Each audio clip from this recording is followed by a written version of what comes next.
लक्ष्मणा ये रे परतोनी माझा भेट दे रे मजावरी रुसला शिकारे दोघही वणीचे सांगाती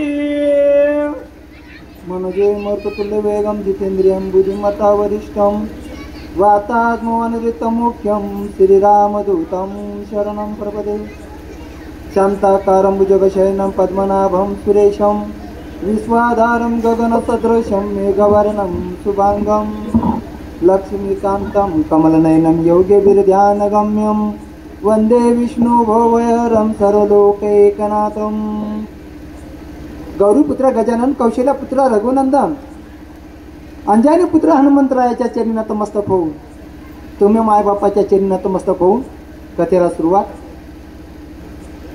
दुर्गा माता ती जे इथं मंदिर आहे दुर्गा मातेचं त्याच्याही चरणी नतमस्तक होऊन खंडोबाच्याही चरणी नतमस्तक होऊन कथेला प्रारंभ आणि तुम्ही सर्व संत मायबाप तुमच्याही चरणी नतमस्तक होऊन कथेला प्रारंभ.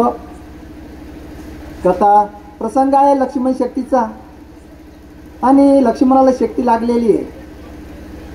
रावणाने शक्ती लावली त्यावेळेस मात्र काय म्हणते रामप्रभू बोलू लागले लक्ष्मणा अरे मला सोडून जाऊ नको लक्ष्मणा धाव लक्ष्मणा ये लक्ष्मणा असं काय म्हणू लागले रामप्रभू कोणा तुझं विनन घे जीवन सर्वतन सेवी अण्णा न करिया हृदय गमना उभ्या प्राणा सांडीन.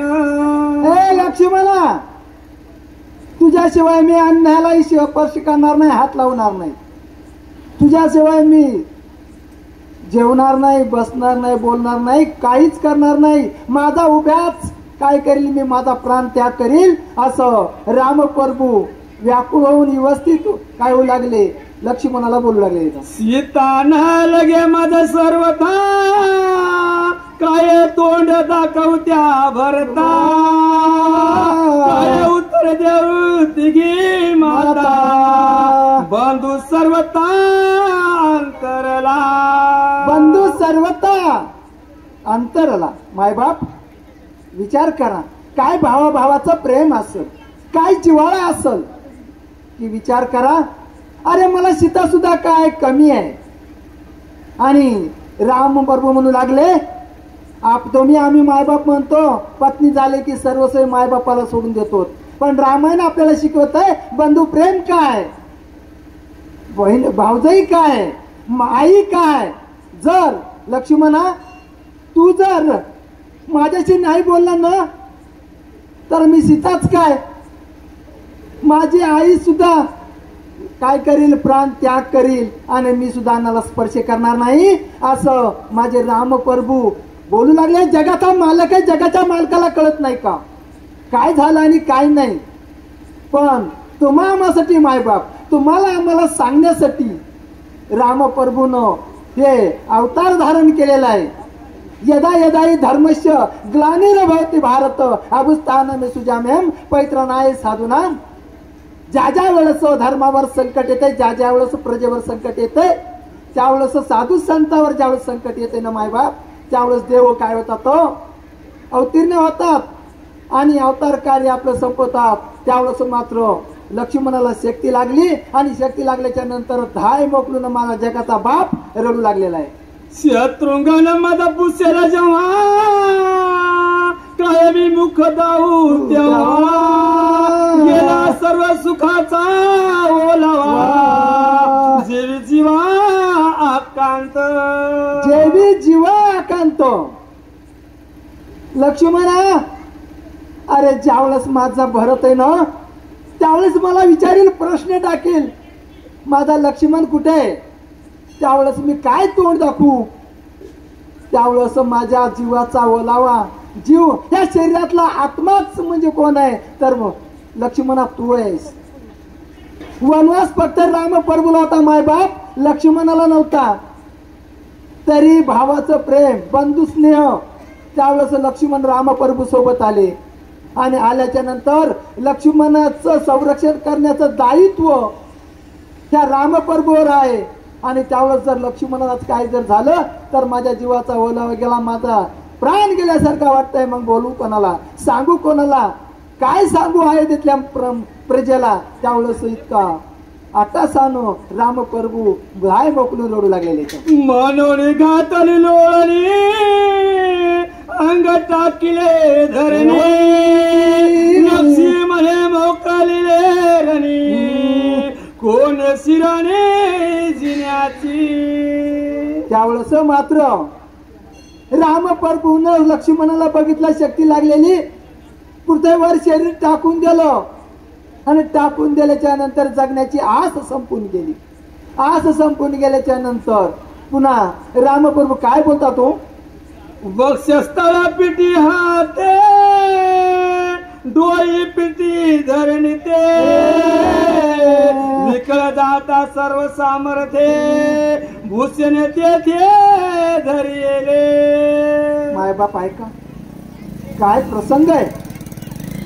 माझा रामप्रभू स्वतःची छाती पडू लागला, कपाळ पिटू लागला, वक्षस्थळ म्हणजे हृदय, छाती पडू लागला.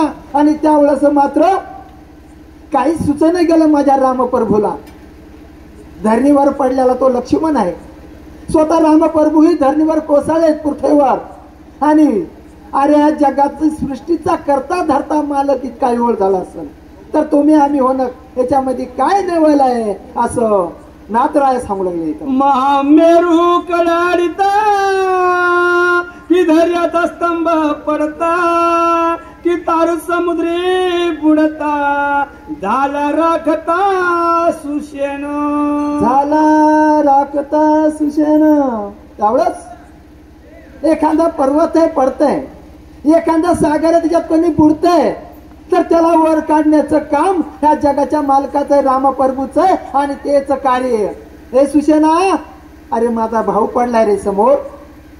त्यावेळेस मात्र सुशेन वैद्याला केवळ आणि रामप्रभू बोलू लागले, मायबाप काय अवस्था होती तिथली. व्यवस्था नाही, व्यवस्था ही तुमची आमची आहे. व्यवस्था जर आम्हाला नाही केली तर आम्ही पुढच्या शक्तीला येत नाहीत.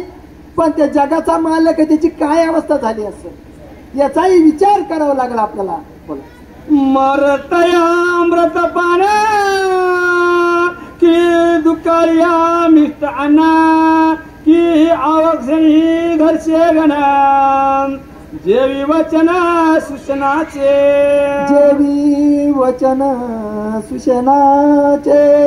त्यावेळेस जर एखादा या पृथ्वीवर जर आवर्षण झालं, दुष्काळ पडला आणि कदाचित पाणी पडलं, मायबाप ती धरणी फुलून उठते. एखादा जीव कोणाचा चाललाय आणि त्याच्या मुखामध्ये अमृत पडलं तर ते संजीवनी अमृत पडल्याच्या नंतर एखादं बीज अंकुर तेजस्वी व्हावा उठावं, त्याप्रमाणे ती मृत्यू पडलेला मनुष्य सुद्धा जिवंत होते.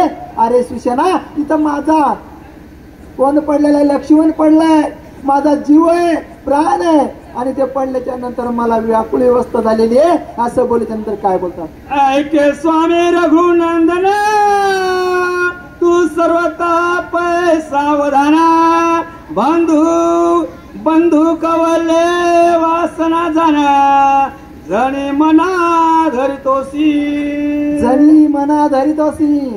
भगवंता, अरे तुला सगळं कळतंय रे भगवंता, पण तू काय करतोस? एका नट नाट्यासारखं तू काय करतोस, नाटक करतोस आणि आम्हाला सगळ्याला दाखवतोस. पण तुला माहित आहे की लक्ष्मणाला काही एक झालेलं नाही, पण एवढ्या एवढ अवस्थेत तू बोलतो. याचं कारण आहे मायबाप, तुम्हाला आणि आम्हाला स्नेह दाखवायचंय. लक्ष्मण भाऊच नाही तर लक्ष्मण कोण आहे? रामप्रभूचा, या शेषनारायणाचा अवतार आहे लक्ष्मण. ह्या जगाचा मालक, जगाचा तारण करता रामप्रभू आहे. त्याला काही सांगावं लागणार नाही. ज्यावेळेस संतती पुत्र कामाठी यज्ञ केला त्यावेळेस मायबाप पायीच निघालतात. त्यावेळेस अर्ध्या पिंडाचे रामप्रभू आणि लक्ष्मण आहेत, अर्ध्या पिंडाचे भरत आणि शत्रुघ्न आहे, आणि अख्ख्या एका पिंडाचा माझा मारुतीराय आहे. आणि त्यावेळेस लक्ष्मण भाऊ आहे आणि लक्ष्मण साडू सुद्धा आहे रामप्रभूचा, कोणी सांगितलं नसेल. कारण जनकदुईताई सीतामाता रामप्रभूला दिली, उर्मिला ही लक्ष्मणाला दिली आणि श्रुती कीर्ती ही शत्रुघ्नाला दिली, मांडवी भरताला दिली. सख्या चुलत बहिणी आहेत, सख्य भाऊ आहेत, सख्य सावत्र भाऊ आहेत.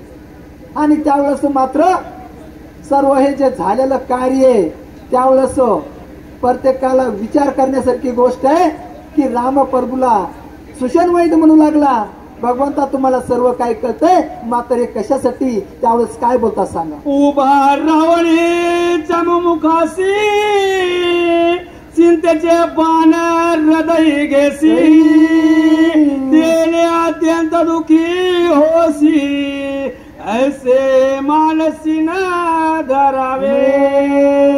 पुढील वाचक हरिभक्त परायण भगवान महाराज माहेरकर. त्यावेळेस मात्र पुढील वाचक म्हणल्याच्या नंतर भगवंता, अरे काय एवढंच तोंड करून बसलात तुम्ही, तुम्ही चैतन्य घाण आहात, अविनाशी आहात, सर्व कर्ते आहेत, ज्याच्या सत्यानं हे सूर्याचं उगवण होतंय, ज्याच्या सत्यानं हे प्राण चालतंय, ज्याच्या सत्यानं हे वेद बोलतात, तेच मात्र तुम्ही व्याकुळ अवस्थेत सांगता होता आणि म्हणता की माझ्या लक्ष्मणाला बघा. त्यावेळेस काय बोलता तो, कुंडलिकावर विठ्ठल ज्ञानदेव तुकार, राजा रामचंद्र भगवान की जय, पवनसूत हनुमान की जय, दुर्गा माता की जय, सद्गुरु मोतीराम महाराज की जय.